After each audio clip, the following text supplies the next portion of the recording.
Can I ascend from a lowly lamb to become a god? If I brainwash enough buffoons and create a powerful enough cult, of course I can. And listen, I was planning to play 100 days, but I'm so flamin' good at the game, I beat the whole thing in 58 days. Anyway, I played 100 minus 42 days of Cult of the Lamb. Before day one even began, I was bound and led to these interesting fellas. Apparently these four are gods of some type: the tumbleweed, the toad, the tent, and the spooter. They declared that I was the last of my kind and that I was to go the way of all sacrificial lambs before me.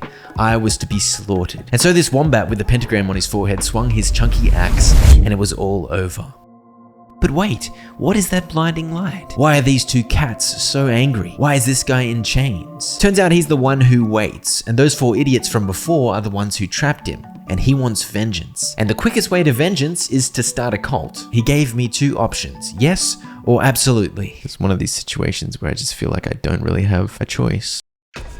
Absolutely. He gave me his creepy hat and I was imbued with evil power. I was ready to begin manipulating a bunch of gullible dinguses. I was ready to begin my cult. I picked hard difficulty because I'm a hardcore gamer, but not an extra hardcore gamer. I rolled around like a ninja, checking out the lovely glade that was now my home. And then I indoctrinated my first follower, Farty. I could have changed his form, but I decided to leave Farty as an antelope or deer or whatever this is. But I did make him orange and put some triangles on his face. And I of course could have changed his name, but why the heck would I change his name from Farty? I ordered Farty to chop trees and gather wood for me.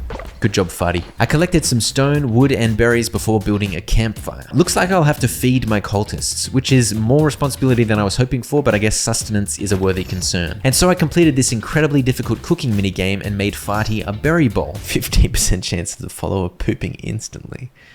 Is that a good thing? This rat called me over and started ranting at me, so I didn't see it, but Farty must have eaten the berries and pooped his guts out because when I returned, I stumbled upon this big turd. I cleaned it up and it went into my bags as fertilizer. Now that I had poop in my bag, it was time to head out on my first religious crusade. I've got to grow the cult somehow, and violence sounds about right. There were a few locked doors up here, and Farty helped me open up this green door into the dark wood, where I picked up my crusader's blade and the dungeon crawl was on. I was able to roll to dodge, which was not only great for maneuverability, it also provided some invincibility frames where nothing can hit me. And I could whack stuff with my big sword. Basically, on these crusades, I grab weapons, I kill dudes, I get loot, I receive upgrades to make me stronger for the duration of the crusade, I choose which path to take, I receive special rooms like this one that provided me with heaps of lumber, and eventually I'll get to the boss room. As I arrived at the end of this first crusade, Leshy the tumbleweed threatened me. But I am no coward. I marched into the boss room where Leshy threw his follower Amdusius at me. He lunged at me and threw boogers at me, but ultimately I was victorious. The monster reverted into a scared little fluffball who I invited back to my cult, a new follower. I then had a choice of 3 rewards, so I grabbed some stone and a giant chest of gold appeared. I went through to the final room and one of 4 quarters on this door lit up. Looks like there'll be 3 more crusades to do before I can take on Leshy. And so went my first crusade. I arrived home and indoctrinated Amdusius. Turns out he's gullible, which is exactly what I'm after. He also had some other unique characteristics, but I didn't really care to get to know him. He's just fodder for my narcissistic ambitions after all. Anyway, I assigned him to stone collection, and just like that, the cult had doubled in size. My guy Ratatouille then told me that my followers will either work or worship, which generates devotion. But for them to worship, I need a shrine. So I built a shrine and the tutorial dropped another follower into my lap. I named this one Garfield and made him an orange cat and set him to worship at the shrine. I then checked out the research tree on the shrine. This is where I can spend my devotion to unlock new stuff like housing and farming. I collected some devotion from Garfield's worshipful efforts, and I had enough to get myself 1 divine inspiration, which I used to unlock access to the temple. I plonked one down here. I went in and performed my first sermon to my followers, and it seems it fired them right up. Sermons raise faith, which helps keep the cult nice and healthy. The faith level is shown in the top left of the screen next to the hunger and sickness meters. Looks like I'll need to manage these 3 things in order to keep the cult strong. Actions in the temple also contribute to this skill tree. These perks make you stronger on crusade. After this first sermon, I unlocked the first perk, which was an extra half a heart of health. And with that, the tutorial was finally over and day 1 had officially begun. I cooked some food for the nerds, discovered the follower tab, which showed each follower's level. Apparently higher levels produce more devotion, and then headed off on my second crusade. This time I had a cleaver. It was a bit slower than the sword, but it hit harder. I was a big fan. I hacked some monsters, found myself some tarot cards, which made me a bit stronger, and before long I was introduced to my crown abilities. These are basically special attacks that require the fervor resource to use. The crown ability I got was a pew pew kind of move, and it was pretty satisfying because it made a cool noise. I was also introduced to commandment stone fragments. If I collect 3, I'll get a complete commandment stone, which can be used to declare new doctrines for the cult. Conveniently, I was given 3 for free. I'll be able to use this commandment stone back at the temple. I fought my way to the end of the crusade and came up against Valafar, the red blob with big teeth. I had a bit of trouble and almost died, but eventually came out on top.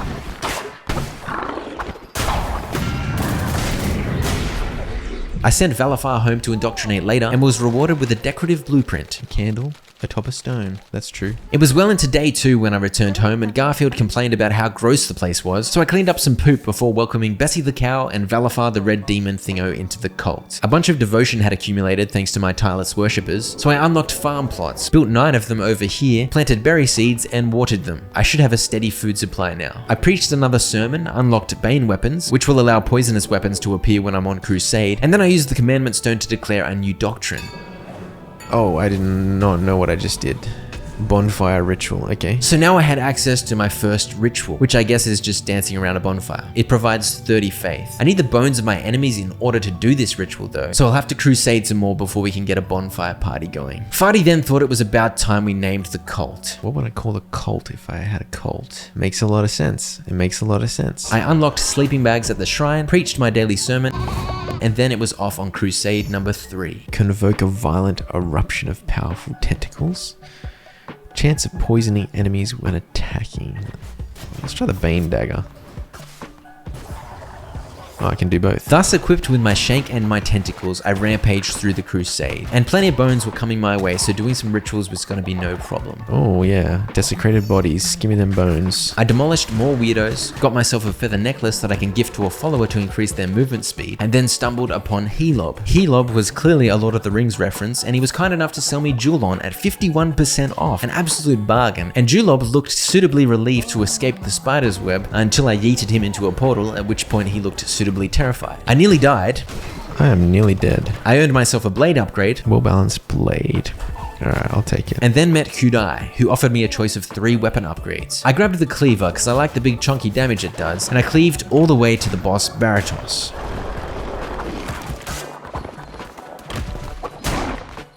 I dodged his snot and his spikes, and with that I'd unlocked 3 out of 4 locks on the door.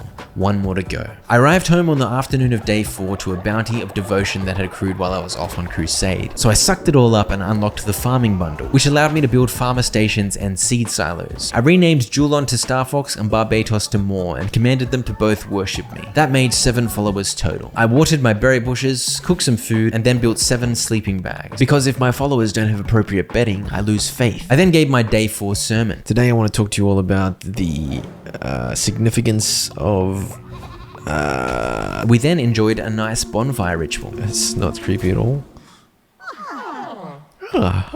As day 5 dawned, I ran around giving everyone blessings, which increases their loyalty. Pet dog. What the heck? And I guess I can pet Starfox too. I also gave Starfox that necklace I got earlier. I managed to get Farty to level up his loyalty and was rewarded with a commandment stone fragment. And completing that stone means I can unlock a new doctrine. And so after my day 5 sermon, I declared one. I had a bunch of categories to choose from and I chose sustenance and picked up the fasting ritual. This makes followers fast for 3 days, so I figured this would be handy if I ever got tight on food supply. I then head off to the newly discovered Lonely Shack, where my guy Ratatouille lives. I stole his berries and dominated him at a game of Knucklebones. He gave me access to a new tarot card defined on Crusade as a reward. I then rearranged my crop plots a bit and put a few more down too before getting a request from Bessie to place down some decorations. I obliged and put Stonehenge here with 2 candles. Really livens up the place. On day 6, I upgraded the cult to level 2, which made my shrine more impressive and allowed me access to a bunch more options, so I unlocked the Scarecrow. I couldn't build one yet as I'm too poor. In fact, I couldn't really build anything that I've unlocked at this point because my tech was outpacing my economy. Anyway, I unleashed my day 6 sermon, unlocked vampiric weapons, and then headed off on my 4th crusade. Leshy the Tumbleweed awaited me, and it seemed I was in for my big boss fight if I made it to the end of this crusade. I stumbled upon the fisherman, who looked more like a manfish, and he invited me to Pilgrim's Passage. I'll have to go visit later. I then slashed my way forward and rescued this fella. Alright, little bunny. It's okay. I'll send you into the abyss. I'll catch up with you later. And before long, I'd fought my way through to fight Leshy. He seemed like he was quite sick of my frivolous masquerade, so he sacrificed a bunch of these guys and went Super Saiyan. He's a giant turd plant. He shot out goo and spikes, he summoned a bunch of monsters, he went tunneling like a madman, he headbutted, and I fumbled the bag and he very nearly killed me. But I managed to best him. Oh, I'm so lucky. I earned the heart of a heretic as reward, and came away with quite the haul from this crusade. When I got home, the cult were pleased at my victory. Despite that, Garfield thought that everyone needed spiritual refinement and asked me to initiate the fasting ritual. I repaired a few of these sleeping bags. What kind of extreme sleeping are you guys up to that's causing these beds to break? I welcomed Coney into the cult and unlocked lumberyards and stone mines. And so began my quest to build a strong economy. See, all the buildings require heaps of wood and stone, as well as gold, so I figured I'd better work on getting rich. I put a lumberyard here and a stone mine over here. I preached a banger sermon, unlocked some more curses to make use of on Crusade, and I fulfilled Garfield's wish and performed the fasting ritual. This means no one will eat for 3 days, so this will be handy to stockpile food while my farm is still quite small. I then visited the fisherman at Pilgrim's Passage, and he wanted me to catch 4 rare fish for him. I then engaged in this fishing game, which is a mix between Animal Crossing and Stardew Valley, and I caught a bunch of fish. I gave a squid to the merman, and he gave me 1/4 of this red gem thingo. I preached up another storm on day 10 and unlocked Fervor of the Righteous, which will allow me to hold more fervor for more special moves on Crusades. I also unlocked the Alms for the Poor ritual, so if necessary I can bribe my followers to be more faith-filled. I headed off for another crusade and found that 1 of 4 chains broke on this big glorious door. Then me and the crew shot a giant beam into the sky which opened up this new crusade area, Anura. I got a dagger at the start of this run, but I wasn't a big fan of daggers because of their reduced range and damage. They do attack faster, but that means you gotta stand still shanking too much, which makes you vulnerable. Anyway, I got this tentacle special move which was pretty cool. And yeah, I died, like 2 seconds later. I don't know what was going on, but I blamed the dagger. Fortunately, the one who waits didn't seem too fussed, he just resurrected me again. But my followers weren't happy with my failure and some faith in me was lost. I did manage to bring home another follower though, a pink fish named Maun. That made 9 followers, except Maun was a bit of a psycho. He was dissenting immediately and had extremely aggressive red eyeballs. I tried to re-educate him on the tasteful teachings of the lamb, but he refused to listen to me and his eyeballs remained crimson psycho. I preached my day 11 sermon and got yet another perk, this time for more hearts. I also unlocked the refinery, which consecrates wood, stone, and gold into more refined resources to build higher tier buildings. This also granted me access to a new line of stuff to research. Basically, I was getting new unlocks every day and everything was moving pretty fast at base, but I still didn't really have enough resources to build many of the things I'd unlocked. I also unlocked the Sacral Architecture trait. This grants +5 faith every time a building is built, and this ended up being an incredibly strong trait as you'll see soon. But now it was time to attempt another crusade into Anura. I powered along with some fist weapons and an oily blob special attack. I freed another nerd to convert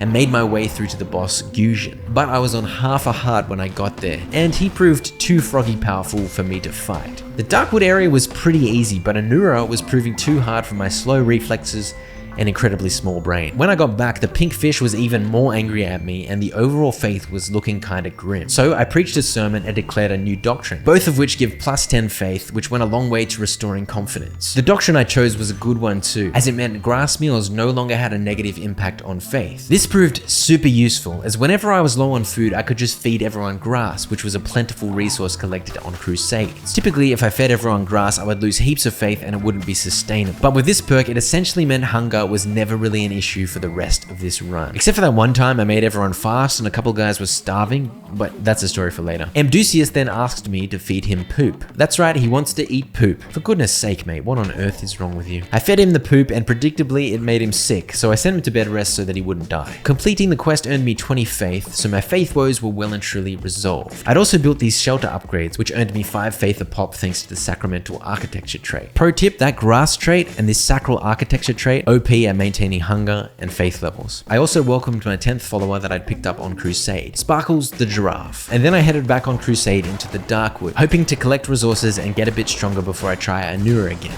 I found a lumber room which was juicy and fought my way to witness Agares, but I died yet again. I was really having trouble in Anura and it looks like I suck too much for the Darkwood now too. And with that death I decided I was no longer hardcore. I was only good enough for medium core. Yeah, I lowered the difficulty. What an embarrassment. When I got back, Maun had had enough. So he left the cult and stole a whopping 4 gold on his way out. That is one stone cold criminal, that's outrageous. After some chores such as cleaning up a nice mound of poop and vomit, I headed back into the Darkwood. Valafire had given me a quest to collect these red flowers. So I did, before once again exchanging blows blows with Witness Agarius. This time it was no more Mr. Noob Guy, and I defeated him, and I ripped out his eyeball. Apparently once you've killed the main boss of an area, you can do unending runs, so the crusade continued. I powered on all the way to another boss, and you wouldn't believe it, but it was Amdusius's clone. Anyway, I killed him. And I could have continued yet again, but I decided to call it a day. And look at this juicy haul I gained through violence. After that, the one who waits had me over for a visit, and he taught me the sacrifice follower ritual, which honestly sounds like a great time. I welcomed Witness Agarius, built a farmer station so my followers can water the crops for me, and a scarecrow. Not that I've seen any crows around, but whatever. The next day, day 16, Farty informed me he was old. It was a sad thing to hear, partly because I'd grown quite fond of Farty, but mainly because it meant Farty would no longer work. Flamin' freeloader. I did some chores and then built a tabernacle, which is like a secondary shrine that followers will worship at for some extra devotion if they've got nothing else to do. I declared the industrious doctrine, which will make everyone 15% more productive, and I sacrificed Valafar because someone dared me.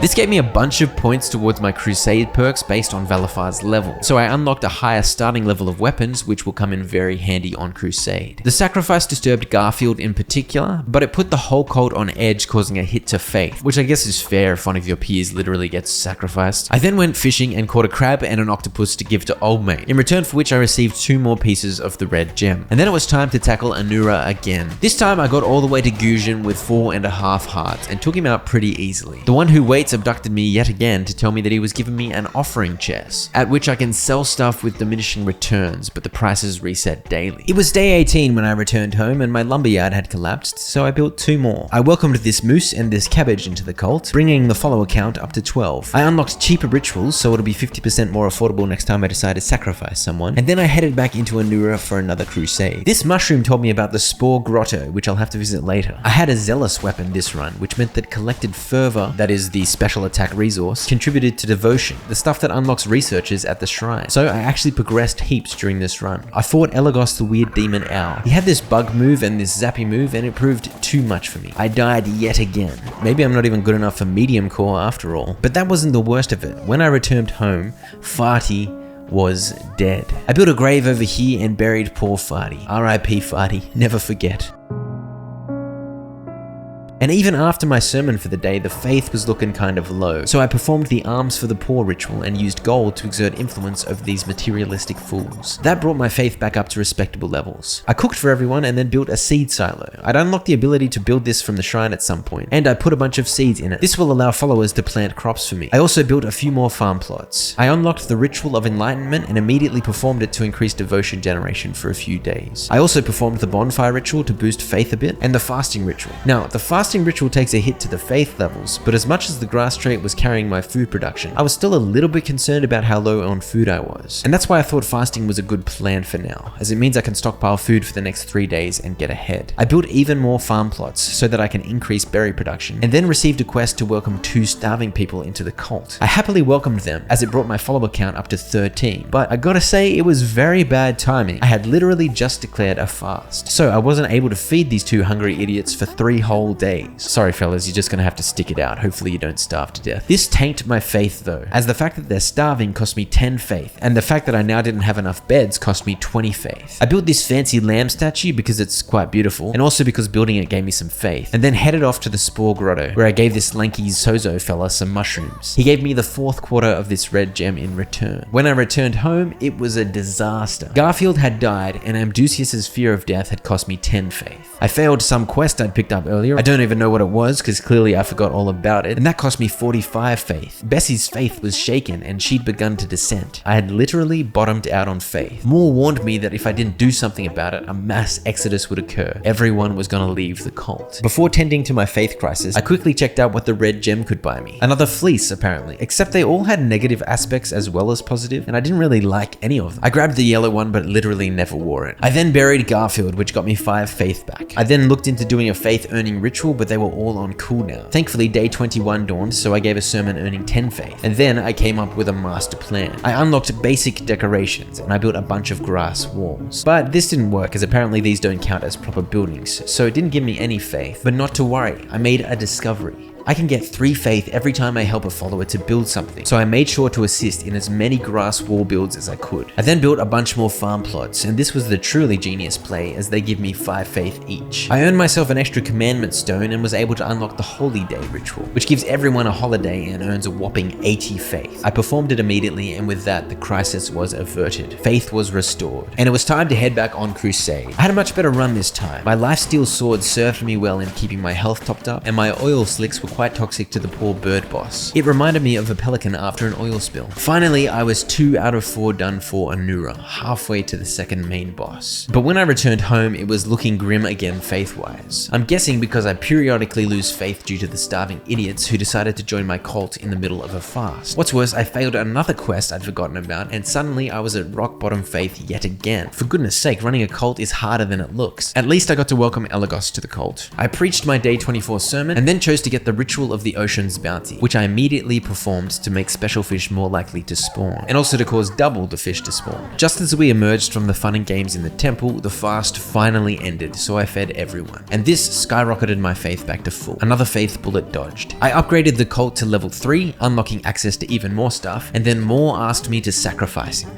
Goodness gracious me, I thought the guy that wanted to eat poop was weird, and now more wants me to literally kill him? Well, why not? It does give me heaps of points to use towards improving my combat skills, so how can I refuse? I then headed to the beach to fish up a veritable bounty of ocean dwellers. I caught a ridiculous amount of rare fish, and gave Fisherman McGee a lobster, the final rare fish he was after. He gave me another red gem quarter, and I unlocked the fish shop, so I can buy fish from this guy whenever I want now. This ended up being incredibly useful later on. I made my first refinery. This takes wood, stone, and gold coins to create higher tier resources. I also made another lumberyard, as I was continually starved for wood even with 2 lumberyards active. I bought another follower of Hungry Helob, and then headed back to Anura for yet another crusade. I got a spicy 1.5 times damage multiplier tarot card, and I was carving it up. I fought Zepar the 3-eyed frog, and his incessant hopping gave me some trouble, but I scraped through with just half a heart to spare. I welcomed 3 new nerds to the cult, dug a bunch of holes in preparation for more deaths, buried Amdusius the First, rest in peace mate, cleaned some poop, farmed a bunch, and built an outhouse over here behind the grass so that everyone has somewhere to poop. Faith was strong, everyone was well fed,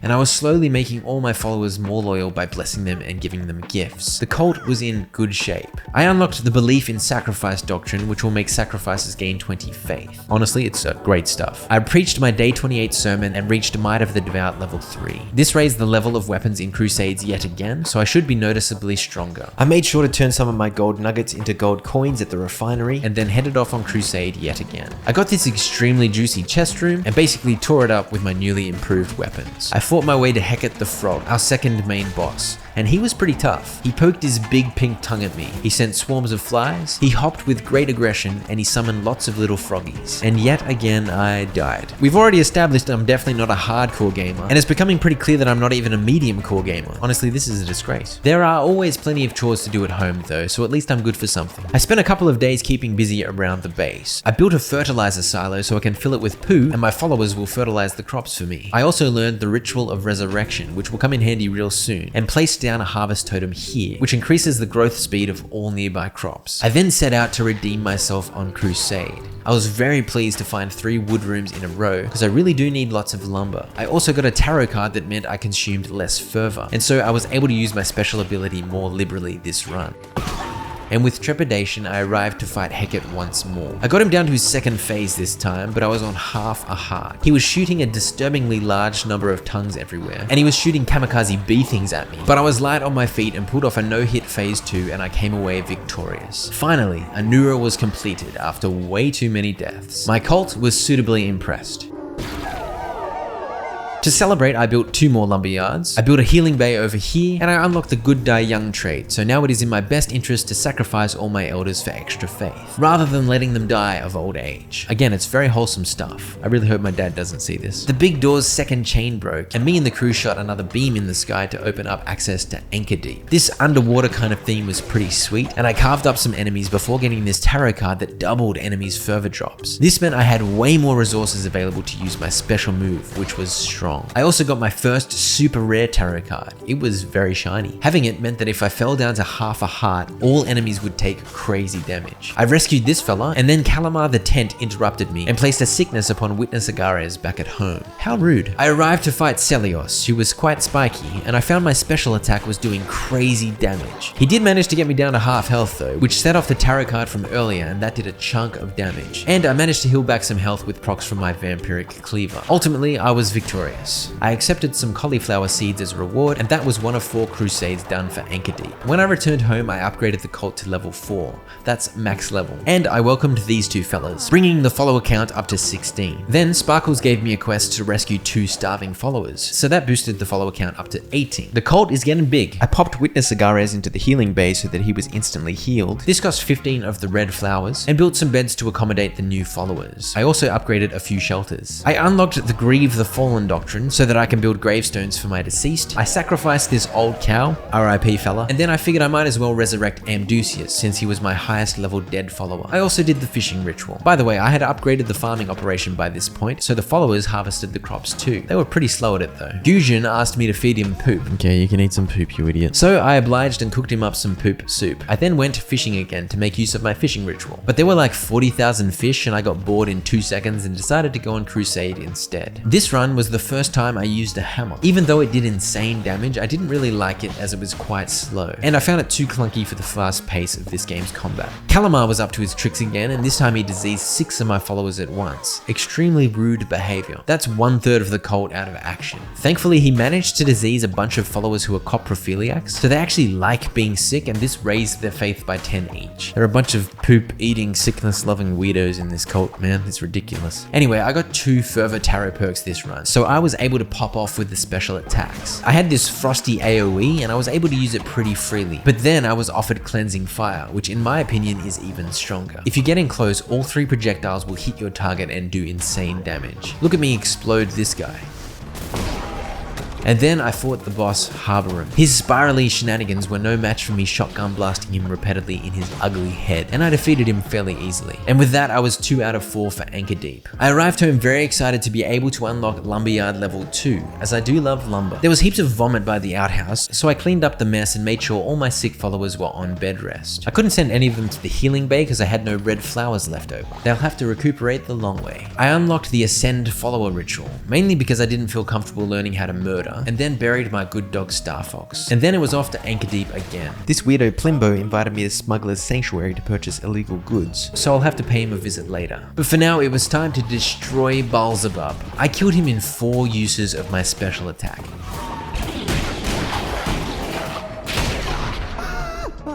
What a noob. When I returned home, I went a little nuts and placed down a bunch of stone mines, and with 1 level 2 lumberyard, 2 level 1 lumberyards, and 4 stone mines, my economy was looking juicy. By this point, I had heaps of cauliflowers, and I was able to make these 2-star cauliflower dishes that had a 25% chance of causing the consumer to drop valuable resources. And this was great for the economy too. I welcomed Harborum, Trianbre, and Beelzebub to the party, put down some bedding for them, and then performed a sermon to my biggest crowd yet, a whopping 20 followers. I headed to see Plimbo at Smuggler's Sanctuary, and he called me a mutton chop. This area turned out to be exactly what I predicted, another way to get red gem quarters. To get them off him, I gave him an eyeball. Unfortunately, I don't really care about the red gems, as I'm not really interested in any of the alternate fleeces. I returned home and finally made use of the offering chest the one who waits gave me ages ago. Turns out these rare fish sell for 20 gold, with diminishing returns, so the second one sells for 19 gold and so on and so forth. But the prices reset daily. So selling all these rare fish I have is a crazy good way to gain gold. I built another farmer station and a bunch of farm plots to increase my food supply, upgraded some more sleeping bags into teepees, and built a janitor's station over here. I assigned this rabbit to cleanup duty, so any poops and vomits that don't make it to the outhouse will get cleaned up by him. It was then off to Anchor Deep for some more righteous crusading. I rescued this blue trumpet nose and fought my way to the 3rd main boss, Calamar. By the time I got there, I was only on 1 heart, and he had really sick looking weapons, and he shot fireball thingos everywhere, and I died after dealing barely any damage. It was rough. When I emerged, the cult was once again in dire straits, and once again the sacral architecture trait came in clutch, as I upgraded a bunch of sleeping bags into teepees and built a couple of replacement lumberyards, and as always each building granted 5 faith. I also used 1 divine inspiration to unlock twice as quick ritual cooldowns, and of course many of the rituals grant faith, so that's another faith restoring asset in my arsenal. I preached my day 42 sermon and unlocked Might of the Devout number 4, granting me even higher level crusade weapons. I also unlocked the Belief in Absolution trait, which means that every day that begins with no followers in prison, 10 faith is granted. I don't even have a prison, so this trait was a no-brainer. I then sacrificed Sparkles. Sparkles was getting old and level 5 give heaps of points. In fact, I immediately unlocked Might of the Devout 5, so the weapon levels are gonna skyrocket for this next crusade. Thanks to the sermon, the declaration of a new doctrine, the Good Die Young trait that celebrates old people sacrifice, and the Belief in Sacrifice trait, I now had pretty much full faith. This proved it was now very easy for me to come back from a faith crisis, unlike my earlier crises that kinda had me on the ropes. I also welcomed the Blue Trumpet face to the cult. I then decided it would be cool to see what the Ascension ritual looked like. Ara was a worthy candidate because they'd started dissenting during the recent faith crisis, and a good way to deal with opposition is to send them to heaven, and it was indeed quite the spectacle. On day 43, it was back into Anchor Deep, hoping to kill Calamar on my second try. My weapon level had jumped from level 10 last time all the way to level 16 this time, so that felt pretty good. And even better, I got one of the coolest tarot cards I'd found up until this point. It shot a bonus projectile on my weapon swing once every 5 seconds. This proved to be a great source of extra damage. I also got this tarot card for 3 times fervor, so I was shooting projectiles willy-nilly. Before long, I was striding towards Calamar again, this time with full health and some OP weaponry. He shot his fireballs and summoned his weird crab friends, but I nuked him down and killed him pretty quickly. I got my Heart of a Heretic, and suddenly I was done with Anchor Deep. I welcomed this dinosaur and this rabbit to the family, bringing the follower count back up to 19. I built yet another stone mine and lumberyard, and used the Heart of a Heretic to unlock this perk that grants me a diseased heart at the beginning of every crusade. Diseased hearts act as an extra health, but when you lose it, it deals damage to every enemy. It's actually very strong, I just didn't know what it was earlier, so I didn't pick it. Jubratread died of old age, so I mummified and buried him. I then headed off for a fish. This is when I made an outrageous discovery. As we know, the merman sells rare fish, like octopi and lobsters. The crazy thing is he sells them for 10 gold a piece, and as we discovered, I can sell these for 20 gold a piece back at home. Hello, infinite money exploit. I sacrificed Brejul as the old moose was getting much too senile, and I also upgraded my refinery and built a second one. I then admired the third chain breaking and shot the giant skybeam to open this purple door into the silk cradle. My first run in this area was fairly breezy as I got myself the 3 times fervor tarot card, which is insanely strong. I bought a follower off Helob and demolished this spidery boss.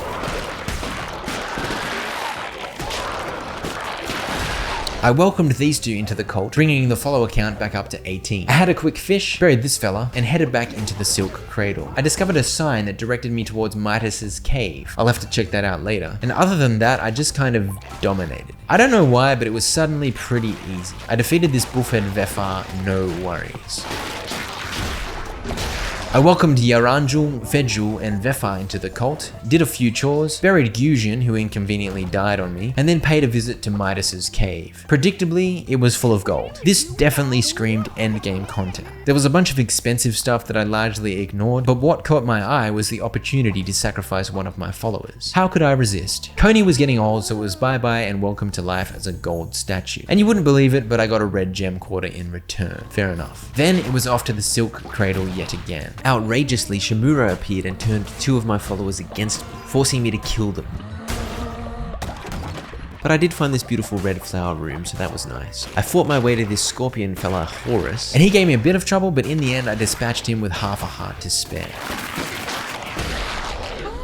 I arrived home to dispose of the 2 bodies that had rudely accumulated in my absence. Rest in peace, friends. I upgraded some of the teepees to these gorgeous little huts. These even passively produced devotion for me. And then resurrected Fejul because I was sad that he died so young at the tender age of 29. I built a 3rd refinery, upgraded some stone mines and lumberyards to level 2, and then headed off to hunt down Shimura the Spooder. I got a tarot card that gave me a 10% chance to get a blue heart when I hit an enemy. And as you can see, by the time I got to Shimura, I had 3. I was also stacked with extra attack speed and fervor for regen, so I was feeling pretty strong. Shimura was a gloriously large spider, but I had little trouble and only lost 1.5 hearts throughout the battle. I had now defeated all 4 main bosses, all 4 bishops, all 4 zones were complete, and with that, the one who waits declared it was time that I came and sacrificed myself to see him freed from captivity. Small chance of that, you big goose. I did some chores, welcomed Yabre and Jula into the cult, and then got a quest to rescue some starving people. So I welcomed Thegre and Gregre into the cult, and of course I fed them immediately. With that, my follower count was back up to 20, except then Sparkles died of old age, so it was back down to 19. I'm pretty sure a different Sparkles died earlier. Why are there so many Sparkles dying on me? Anyway, my little cult was set up at this point. I could sell them fishies every day and make all the gold I wanted. I had 3 level 2 refineries making my high tier resources non-stop. I had level 2 lumberyards and stone mines galore. My housing area was gorgeous, a mixture of these huts and teepees. I had food for cooking for days and my crop area was stacked. And most beautiful of all, the grass wall provided privacy for pooping. After admiring all that, Yabre decided to die. Rest in peace, Yabre. But now it was time to see what the one who waits was all about. Except it turns out I need 20 followers to get in here. Why does everyone have to keep dying? I had 20 followers like 5 seconds ago. I bought this yellow trumpet face from Helob and then made the single greatest move of the entire run and resurrected my old friend Farty. Welcome back, you legend. Alright, now no one die on me. I want to go see what the one who waits wants. The ritual to ascend to this final chapter was quite glorious.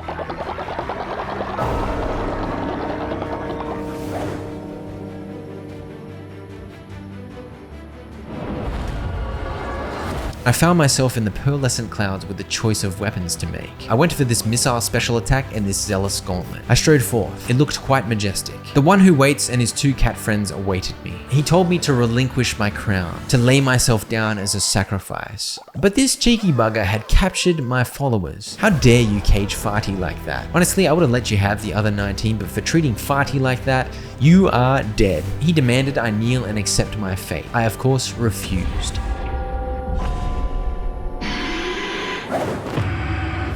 And so Baal the cat threw hands. Or more accurately, he swung this giant Morningstar type weapon. It was pretty sweet actually. Anyway, I owned him. He shot some big spiky things out from the ground, but honestly, embarrassing.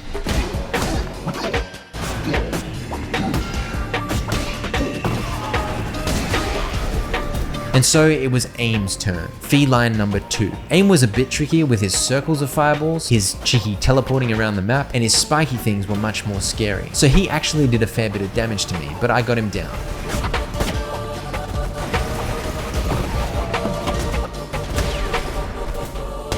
And with those 2 out of the way, it was time for the one who waits to show his true colors. He had even more impressive fireballs, even more impressive spiky spikes, and even more impressive teleporting. He even did some spinny winny fireballs of death, but it wasn't going to stop me. I killed him pretty comfortably.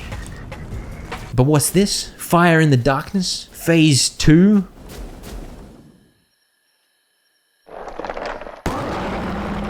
That is a big red gremlin. He literally looks exactly like the gremlin from that Gremlin movie. Alright gremlin, get my followers off those crosses immediately. Okay, this gremlin just took his eyeballs out. Anyway, I whacked his eyeballs for a bit while they shot fireballs at me. After the first eyeball died, this almost impossible to dodge fireball move came along, and I was taken down to 1 heart of health. After the second one died, it came at me again, but this time I found a safe spot. I was completely tapped of fervor, so I was just whacking this final eyeball over and over again, until...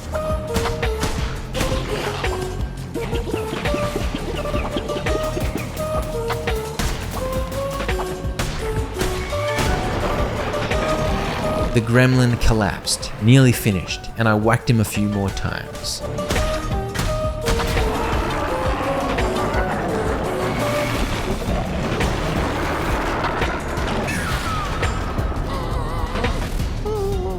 And just like that, I had supplanted the one who waits.